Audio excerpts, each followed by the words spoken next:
Hello, this is Craig from Bitzbox.co.uk. So in this video I'm going to be answering a few questions that have been sent in to me by a few of you guys on various platforms. So a few weeks ago I put a video out just asking for a few questions that you guys can send me to do in a Q&A video. The main reason I'm doing this is because I'm not really doing the live streams as much, so sort of missing out on that interaction with the viewers. I really enjoy doing the live streams and I do want to do some more, but becoming a new father is making it really difficult to do stuff at a specific time. So trying to do them at a certain time is very difficult.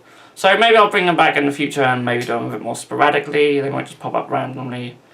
So yeah, we'll see. But in the meantime, I thought a video like this would be quite cool. So I've had a few questions sent in, so I'm going to get straight into them. So the first one comes from Peter Nicholas on Patreon. He says, my question is, do you believe in aliens, brackets, not tyrannids, please not tyrannids.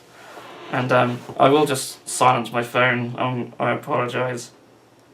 Of course, no one messages you all day and then as soon as you start recording, you get messages through. So, do I believe in aliens? So, without trying to sound too nutty, I do, but I'm not one of these people who believe in like there's UFOs and stuff like that. I don't believe that aliens have ever came to this planet. I don't think they ever will. The universe is massive. I mean, you can't even imagine how big the universe is. To get to the nearest, just to get to the nearest planet is just, it just takes so long. I don't know how long it would take to get to Mars. I don't know, but so to say there's no other planets in our solar system with life on them, but there might be a planet in another solar system with life on, but there's just no way we'd ever get there. You just can't get there, and the same for them come to us. I don't even know if any technology would even be possible in the universe. Who knows? Warp travel is made up, but it would take something like warp travel to really go. You can't travel faster than the speed of light, really. So Einstein says. So to get from one habitable planet to another, I don't think will ever be something that'll just ever happen. But who knows? Who knows?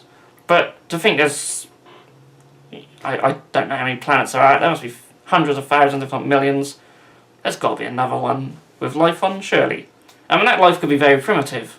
It could be dinosaurs for all we know, or they could be more advanced than us. They could even have just gone through their whole cycle, got really advanced, wiped themselves out, and are extinct. You just don't know.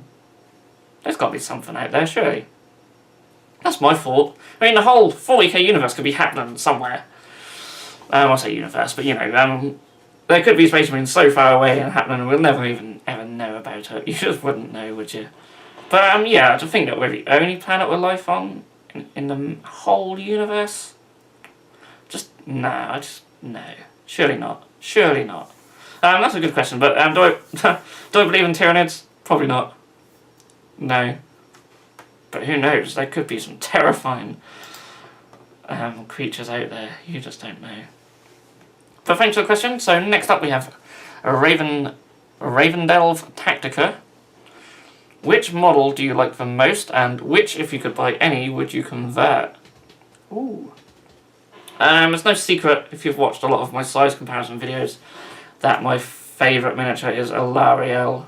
She's just what a great miniature, and I just had so much fun in painting her. I really got that iridescent effect going on the Beale. It's just a great miniature. I love how I did the base on her as well, although I would improve it now if I was to do it again. But yeah, definitely my favourite miniature. I love a lot of the larger miniatures, but I think Alarielle is just really cool. So yeah, she's definitely my favourite. If I could buy any, if you could buy any, would you convert? So, which miniature would I most like to convert? I mean, you're saying I could buy any, so I'd have to go big and go like Warlord Titan. Maybe just smash it up, have a whole terrain board of just this wrecked Warlord Titan. That'd be pretty awesome.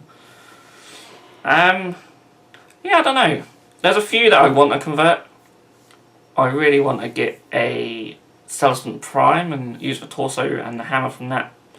Make like a big dude. I don't know what for. I don't know what game system for, but I just have an idea. I like the sort of Banjitsu stuff where you just let your imagination go wild and just create these unique characters who don't have to follow any rules, don't have to have certain war gear or anything, or have certain look. You can just be completely unique. So I like doing stuff like that. So yeah, I'm really eyeing up a Celestant Prime, and ironically, I can't get the bits for it, so I'd probably have to buy one to do this, but who knows. Who knows. But yeah, so that's that question. On to the next one. Noel Gabbett, I hope I pronounced your name right, says, if you could create the weirdest race in Age of Sigmar or 40k, what would you create? The weirdest race? I mean, you could create something really weird, but it would just be crap miniature-wise, so I'm trying to think of something that would be good as a miniature as well. A weird race. I mean, we've got fish elves. They're pretty weird. You could maybe have something like along that theme where there'd be like on giant bugs or something. That'd be quite cool. That wouldn't be weird though, would it? Not really, not in the current climate. I mean, going back to like the Blanjitsu stuff, then yeah, for 40k, definitely I'd go for like the really sort of weird Blanjitsu stuff. The more sort of like really sort of cybernetic people and like the, you know, people sort of wired up to all sorts of sort of psychic stuff, you know, the really weird bionic cyborg style. If it makes sense, if you sort of really know sort of the Inquisitor game and sort of like the stuff what was around with that sort of thing, because that's quite weird. So yeah, that's what, you know, I'd love to see a race like that, sort of have them in proper sort of inquisitorial stuff. Again, it's that sort of Blanjitsu love sort of coming through. But for Age of Sigmar, I don't know, it's like, it's pretty weird, isn't it? Maybe like a... See, I'd really love to see more for the Grots. I mean, Destruction itself need more stuff. But maybe... Well, I know some people don't like the cartoonish aspect of them, but I'd quite like the sort of bit more humorous style stuff for Grots, Moonclan Grots and stuff. So I'd love to see stuff like that. I mean, they're pretty weird, aren't they? So, yeah, apart from that, maybe some sort of more animal type race. I mean, you've got your Lizardmen and Skaven, maybe do something similar to that, but have, I don't know, more sort of, maybe sort of feline or dog type people. I don't know. They'd all be pretty weird, wouldn't they? Or maybe just a whole army with winged creatures of some description. That could be quite cool. That would play very differently as well. I mean, you could have that in either system. Yeah, something with wings. Okay, so Will Pollock says, if you could transfer one 40k race to Age of Sigmar or vice versa, which would you choose? Also, which Skaven clan is your favourite? I have no idea about the Skaven clans, so I can't answer that. I'm a Skaven fan. I do like them, but just never really got into them or their lore, so... if I could transfer one 40k race to Age of Sigmar, see, technically, or vice versa, so technically, like, the Beastmen are already in the 40k universe, but I would love to see more sort of Beastmen stuff. I think that would be really cool. In the old fluff, they sort of worked alongside Dark Eldar as well as the Imperium, so... that would be quite cool, having sort of a mercenary type of Beastmen. I'd really like that. Obviously, you sort of had... sort of back in the day, you sort of had the old ones and the Slan, and that was more sort of Lizardmen. I wouldn't have Idoneth Deepkin in 40k. I wouldn't really want anything riding on giant sea creatures. I'm trying to think what else in Age of Sigmar would really work in 40k or could possibly be in there. Definitely not Stormcast, eh? Maybe more sort of human type chaos, like you got the Marauders and stuff. Maybe I'd like more of that, would be quite cool in 40k. Just Chaos Renegades, that's what we want. Proper plastic 40k Chaos Renegade army would be awesome. Going the other way, 40k into Age of Sigmar. Maybe, I say AdMech, but maybe have more of a sort of steampunky style sort of AdMech army, so they could be like steam-powered machines and robots. Something like that could be quite cool. I think that would really suit the Empire, and there's a little bit in the fluff. sort of hinting they have a bit more technology than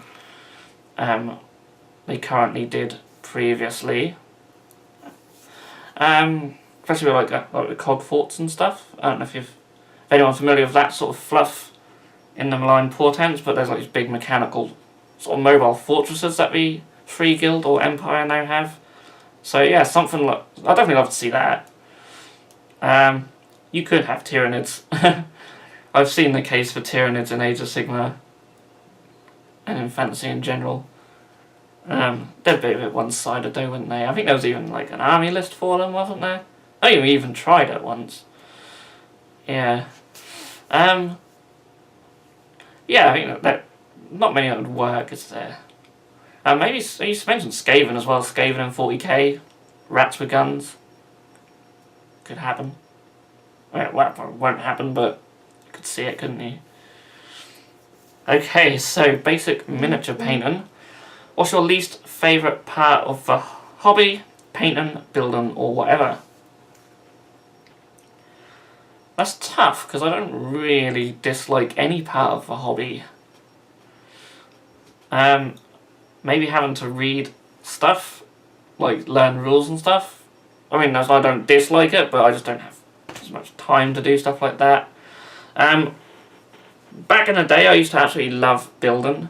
Really loved building stuff. Converting stuff. I mean, I still do. I absolutely love it. But I've got more into painting a lot over the last few years. And I've improved my painting, which makes me sort of love it a bit more. And you'll always find me painting a lot more now than building. I still love converting stuff. We have conversion tutorial videos up quite a lot. But I just don't have the time to do it. Like, sometimes I really have to put a lot of time into converting something. Especially these days. I like to do a bit more than just a simple head swap sort of these days. So, yeah, I mean, I love building stuff. That used to be my favourite part of the hobby, but I think painting just sort of took over. But it's the least favourite, yeah, not really anything I really dislike. It's just more like I don't have as much time for other stuff. But yeah, there's not much what's bad in this hobby. Spending money, there you go, that's my least favourite part of the hobby. Okay, so lastly, IDIC Beer 40k says, if only one 40k race were to rule the galaxy in the end, which one would it be? Now, I know you're a big Necron fan, so I don't want to say Necrons just because you're a Necron fan, but there's a part of me that thinks could be Necrons. When you think of all the different races, I couldn't see Eldar. They don't come across as an invading type force. So I couldn't see Eldar just going around wiping everyone out, invading planets and stuff like that. I'm not massively into their fluff, but I don't see them as that. Same with the Dark Eldar, even the Tau, I don't really see them being that aggressive. I could be wrong. The Orcs I just don't think are intelligent enough or have the technology. I think someone would wipe them out if they really went on the aggressive. The Tyranids are quite a strong possibility. I certainly think the Tyranids could certainly rule the galaxy. They could definitely destroy every planet. I don't know what they would do after they've achieved that though. Of course the Imperium. Who knows? There's always a risk the Imperium could wipe itself out. You know, another Horus Heresy or anything like that. Again, I don't know. I say they feel more like they're defenders now rather than attackers, but that's mainly because of the threat of Chaos, I suppose. And of course then there's Chaos who could. If you've ever read the book Legion in the Horus Heresy series, spoiler warning, so turn off now if you don't want any spoilers from that, but the Alpha Legion basically turned to Chaos because I think it was the Eldar who told them that if Chaos were to win, and Chaos were to take over the galaxy, then Chaos would still want a fight, so Chaos would essentially turn on Chaos, and they would wipe themselves out, and that is like the only way Chaos could really get wiped out, or the easiest way for Chaos to be defeated is for Chaos to win. So essentially the Alpha Legion are on the side of Chaos, for the greater good. really. Yeah, that's the way I read it anyway. I hope I'm not wrong, but I really like that idea that they're there to try and aid chaos into victory, just so chaos can eventually destroy itself and be wiped out from the galaxy. But yes, still chaos would be quite a strong one. They'd be quite hard to defeat. Just maybe the Tyranids couldn't defeat chaos. So then that does leave us with the Necrons. Now with the Necrons, they could really just lay dormant, waiting for there to be one race left, and then they can just rise up and just destroy them and rule the galaxy. That's probably what they would do. And that's probably what would happen. Necrons, I'd certainly think, have a strong case. But who knows, the 40k universe will never come to a conclusion, so we'll never find out. But it's an interesting question. And yeah, so that is it for the questions. And for anyone who's stuck around long enough, thank you so much for watching. And if you have any questions you would like to ask me, just anything, it doesn't have to be wargaming related, it can be anything. Obviously wargaming related is better because it's something that I live and breathe basically, but yeah, happy to answer anything. We do talk about a lot of random stuff on the live streams, so certainly you can ask me anything you wish, just within reason. So yeah, I'm going to leave it there. Thank you so much for watching, and I'll see you all in the next video. If you enjoyed this video, then please feel free to subscribe to our channel if you haven't done so already. You can also click that bell icon to be notified when a new video has gone live on this channel. On the screen now are 2 more videos that you may wish to check out, and a link to our Patreon page also. Thank you so much for watching, and we'll see you again soon.